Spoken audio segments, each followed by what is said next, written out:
summer's dream, especially for those who love arts and crafts made right here in Kentucky. Jeannette Rowlett, the Executive Director of the Kentucky Guild of Artists and Craftsmen, joins us to talk about the Fall Fair.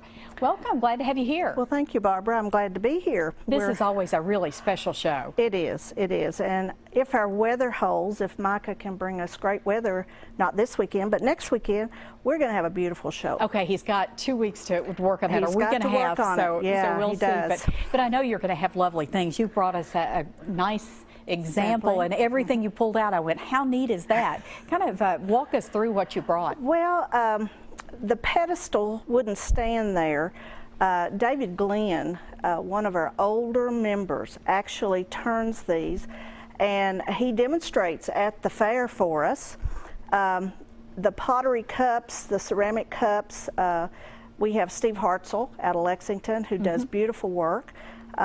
We've got all kinds of baby blankets, rugs, wearables. The Weebles do such beautiful, beautiful tops, and there'll just be all kinds of things there. We'll have, I personally like this piece right here of the leaf, and Teresa Howard will be there with a lot of her glass.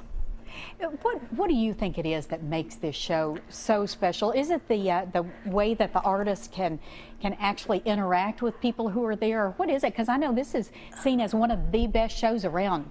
Well, you know, the Guild's been around since 1961, which is 53 years this year. And we've actually been doing a show at Indian Fort Theater for 47 years. This is the 47th year.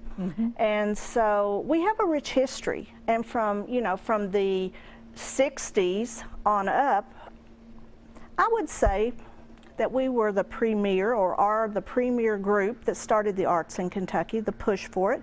Because, you know, we started on a train, the 2 train cars that was donated to us by Ellen and Railroad, and it traveled across the rails and taught people how to do a lot of the visual arts that we still do today. Well, you do it well. I mean, this is a great show, and it's coming up next weekend again. People need tickets in advance, or can you just get them at the door? Well, they can get them at the door. It's $5 admission, 12 and under are free. We have lots of parking. Talking about color, the color is going to be beautiful this fall. Great time guaranteed for everybody. Oh, yes, all they have to do is show great up. Food. I mean, Tim Farmer's going to cook for us. We're going to have his great barbecue, and we've got some others that the food's going to be great. Entertainment, children's activities. A lot going on. Yes. People just need to show on up. Thank you very much for coming in to tell us about it. It's great. We're glad you had us. Thank you. Well,